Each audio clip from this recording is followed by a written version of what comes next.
Hello and welcome to Education at SSBJ Online Video Tutorials. We are in chapter 14th of class 8th Chemical Effects of Electricity. In this video tutorials, we are going to discuss the answers for some of the multiple choice questions as well as other objective type questions. Here we go ahead with the first question. These questions are picked up from the NCERT resources and therefore they are very important as far as examination is concerned. So the first question is, a student makes a circuit as shown. Right? You can watch this circuit. There is a battery which is connected. This is a positive terminal of the battery. This is negative terminal and so on. And this is the bulb, and then terminals are put in a container filled with water, and this is not a ordinary water, it's a distilled water. Right? Now what does distilled water means? So how do you get the distillation of water? You can heat a water, then it converts into a vapor, then cool it, and then that will convert into a pure water. So this is what a distilled water. And we all know that distilled water will not conduct electricity. This point to be remembered, right? Tap water conducts electricity, but pure water doesn't conduct, distilled water doesn't conduct electricity, right? Because it is only a water which doesn't have any minerals and salts. Now how you can make this water to conduct electricity? You have to add some salt, right? And salts make the solution ionic,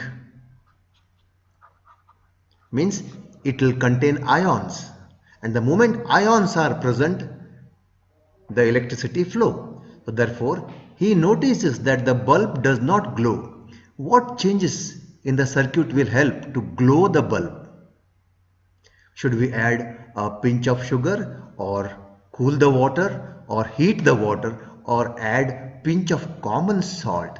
Common salt is NaCl, right? It's a sodium chloride, and the moment you add this into water, what happens? So it becomes Na plus and chlorine minus. So please recall our previous videos which was already explained. So the moment these are called ions, the moment ions are formed, then that is the environment for the electricity to move, because we know that electricity is flow of charges, right? So what is the right option? D is the right option. Okay, we'll go ahead for the next question. A student make an electric circuit as shown. So he has put a bulb here, and then there is a 2 volts battery. This is a positive and this is a negative one. The student notices that the bulb in the circuit is not glowing, right? Even though the circuit is complete. His friend advises him to use LED at the place of the bulb. Why an LED preferred over bulb in the circuit? Well, so all of you must have seen LED. LED will have if this is an LED, it will have a 2 terminal. This is plus and minus. Nowadays during festivals and all decorative lights are made of LEDs. And why are they made of LEDs? Because LED can glow even when the weak current flow in the circuit. So therefore earlier there was a use of electric bulb. Small bulbs used to be there. But now it is replaced by LED, because even for the small voltage this will glow. So what is the right answer? Answer is D. So the answer is option D. So we'll go for the next question. Student learns that salt like potassium chloride, look at this, potassium chloride, right, and sodium chloride are introduced in a weakly conducting solution, right? So there is a solution, okay, and there is some, either potassium chloride or sodium chloride, right? What explains which of these explains the chemical reactions that salt undergo and affect the conductivity of the solution? So if you can connect this with a battery, when there is a salt solution here and two terminals are there inside the water, now we'll read this. Salts react chemically with water particles and decrease the conductivity of the solution. It's wrong. It will not decrease, it will increase the conductivity. We all know that, because in the pure distilled water, no, we have to add salt to increase the conductivity. And what do you mean by conductivity? Conductivity is to increase the flow of charges. Okay. Salt help to make solution non-conducting. Again wrong. Okay. Salt will not help to make a solution non-conducting. The third one is salt mixes with the particles of the weak conducting solution and helps to produce oxygen from the solution. Not at all. Oxygen is not produced here. The third one, salt undergoes a chemical reaction with the particles of a solution and increases its, see, look at this, increases its conductivity. So in the previous example only, in the question only, we have seen that salt should be added in the water to increase the conductivity. So the answer is D, right? So D is the right option. Well, next question.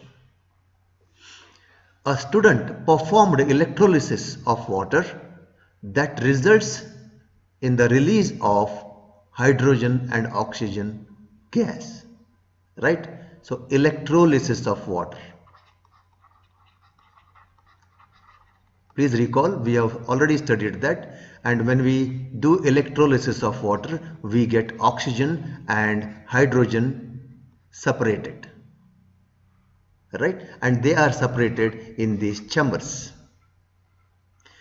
To determine the chambers with the hydrogen or oxygen, the student brings a lighted candle near it. So what a student will do, he will bring a lighted candle near it. And then what happens? Which option states the correct observation? Both the gases will put off the candle. So the first option tells that when you go near to this, the candle gets off, and even when you take this near to here, the hydrogen will put off the candle. Let's read first. Both the gases will help the candle to burn, right? Third one, hydrogen will put off the candle while oxygen would help the candle to burn. And the fourth one, hydrogen will help the candle to burn while oxygen would put off the candle. Now we have to understand the properties of these two. Well, oxygen is a supporter of combustion. And what is combustion? Burning with oxygen. Always combustion is with the help of oxygen. So oxygen helps to burn. Okay, burning is nothing but combustion.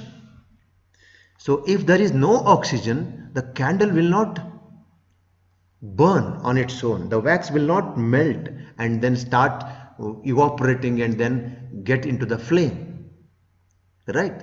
So point to be noted here, oxygen helps to burn, whereas hydrogen burns itself. Burns itself. Just you give a heat, bit of temperature to this, it will blast. It's a very good fuel. Now see the difference between this. Oxygen helps to burn, hydrogen burns on its own when there is a temperature and presence of oxygen. Okay, this is just like you can compare it as to any fuel like petrol, kerosene, anything like that. But this requires oxygen to burn and temperature to burn. So what happens when you bring this candle near to it? Okay, then the temperature is received by the hydrogen. Hydrogen takes all the oxygen which is around this and burns on its own. During burning of hydrogen, nearby oxygen gets over and there will be no oxygen left over for candle, and that's why candle gets off.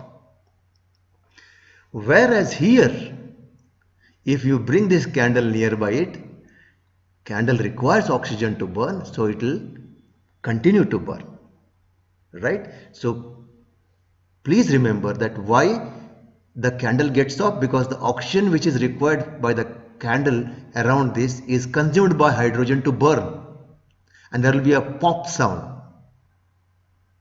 right? And that makes the flame to get off. So what is the correct answer? The correct answer is hydrogen will put off the candle while oxygen would help the candle to burn, right? So that is the correct option. Option is C. Next question. What happens when the current is passed in the solution of copper sulfate having iron nail as a cathode and copper rod as anode? Right? Now here we require a little bit of discussion. What happens when current is passed through a solution? So let us draw this. Okay, this is a container and there is a solution which is copper sulfate. Okay, its formula is CuSO4. The moment you add bit of water here, so what happens here? This Cu becomes a positive ion and SO4 becomes a negative ion. Once these ions are formed, ions, or these are independent charges, you know, this is a positive charge and this one is a negative charge, right? So that's why they are called ions. So once ions are formed in the solution, then we know that electricity is a flow of charges. They flow and they create an environment for the electricity to flow in the water. Now we need to think of what do you mean by cathode and what is anode. Now suppose if you can connect this with a metal rod here and here one more metal, a different metal, then look at this. This is the positive end and this is a negative end of the battery, and then this becomes a positive end and this metal gets a positive charge, whereas this is a negative charge, right? So look at this carefully. The metal in this experiment which has a positive charge, right, is anode, and the one which has a negative charge is cathode. So that is the meaning of anode and cathode. You change the battery from positive to negative or negative to positive, these anode and cathodes will change. Now please recall the properties of charges.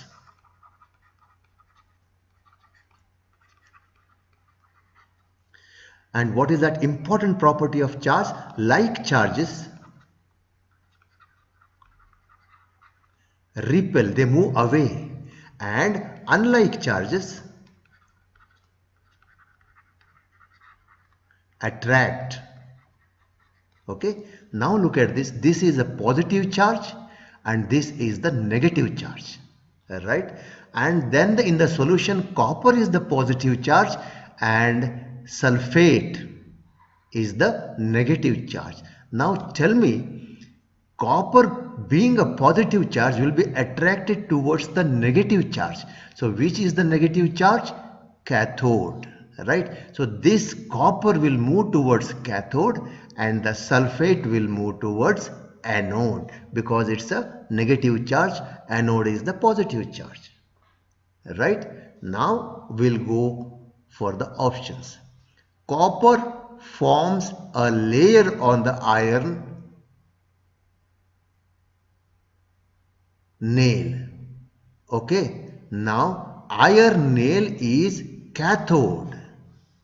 Okay, so this is iron, right? And this is copper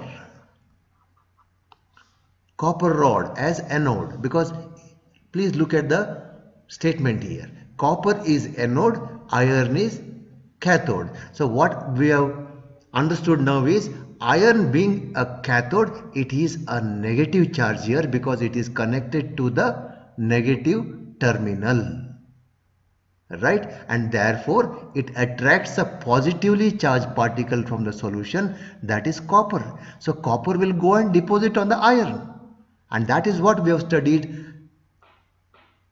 the process which is called electroplating. Please refer the previous videos. So these questions are very important, will test our knowledge about how we have understood the process of electroplating, right? So the first one is correct. Copper forms a layer on the iron nail. Okay, so this is the correct answer. Rest you please read this, they are the wrong answers. Okay, iron gets deposited on the copper rod. Iron will not get deposited on the copper rod. Okay, because there is no iron in the solution, and iron rod completely dissolves in the solution. No, it's a copper rod dissolves in the solution and iron gets deposited by the copper. Sulfur forms a layer on the walls of the beaker. Not so correct. So first one is the appropriate answers. Please go through this video again. In case of any queries, please ask. We'll go ahead with the remaining questions in the next tutorials. Till then, thank you very much.